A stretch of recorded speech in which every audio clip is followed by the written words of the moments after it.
Ah, tu sais quoi? Changer la vision, changer la perception que l'on a de ce que l'on voit.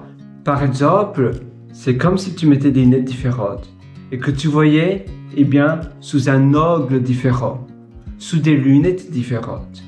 Chaque chose que l'on perçoit, elles sont liées à nous-mêmes.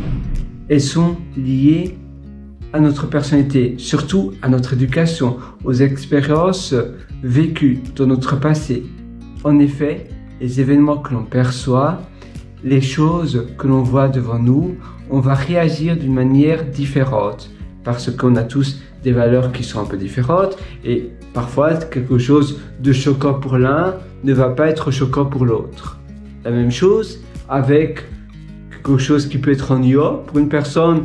Peut-être que c'est la fin du monde, elle va râler, et elle va sortir complètement de ses tripes. Et pour une autre personne, elle va trouver ça, ah oui, mais voilà, la vie continue.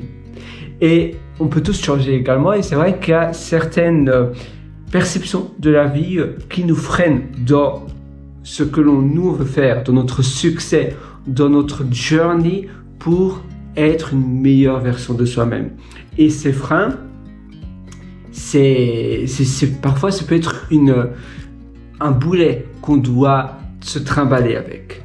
Par exemple, pour ma part, c'est vrai que quand je m'endors et que je suis fatigué, mais si je m'endors le matin, je me réveille, je suis supposé me réveiller à 6h du matin, je me recouche, c'est samedi matin, je ne travaille pas, et en une fois il est 10h du matin, en une fois ma journée pour moi c'est la fin du monde, je vais mal me sentir. Parce que ça me rend tellement heureux de me réveiller tôt le matin. La même chose si je mange quelque chose qui n'est pas très bon pour la santé, par exemple du chocolat, après je vais pas bien me sentir, je vais regretter, ça va ajouter de la charge mentale. Et même si je sais très bien que voilà c'est fait, et ça me freine dans la continuité de ma journée, au lieu de cela, je pourrais faire autre chose et ne plus avoir cette charge mentale. Si ça me met de la charge mentale, je n'arrive plus trop à me concentrer sur ce que je veux faire. Pour une autre personne, peut-être que tu traverses et tu ne traverses pas sur le passage à piétons et une voiture qui arrive et klaxonne.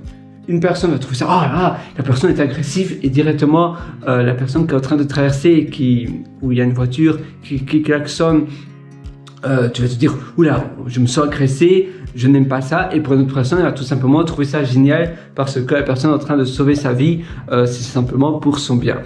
Il y a mille et une manières de percevoir les différences dans notre vie.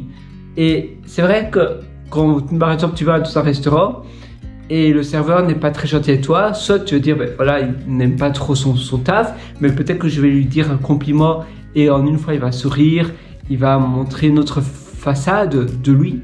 Ou bien tu vas dire, cet établissement est horrible, je vais aussi être désagréable avec la personne qui est désagréable avec moi, parce que c'est un peu rancunier, c'est vrai, mais il y a mille et une manières d'interpréter et de réagir dans une situation donnée.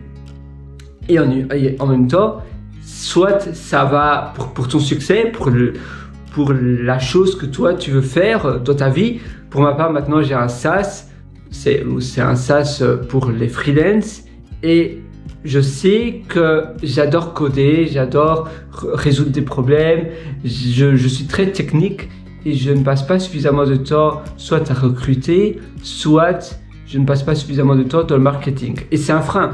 Ça, c'est pas vraiment d'une perception, tu vas me dire, mais en même temps, oui, si c'est une perception de voir le problème. Je sais que c'est un frein et je sais que ça va empêcher mon produit de passer au niveau supérieur. Et donc, je dois me concentrer sur le marketing, d'accord? Je n'ai pas encore d'application, d'accord? C'est seulement sur le web, mais si tu n'as pas d'utilisateur, tout le monde s'en fout. Il faut d'abord se concentrer sur les utilisateurs, avoir des utilisateurs, le produit fonctionne, voilà, il n'est pas encore parfait, mais si tu veux d'abord le rendre parfait, ta boîte va être ruinée avant que tu aies ton premier utilisateur.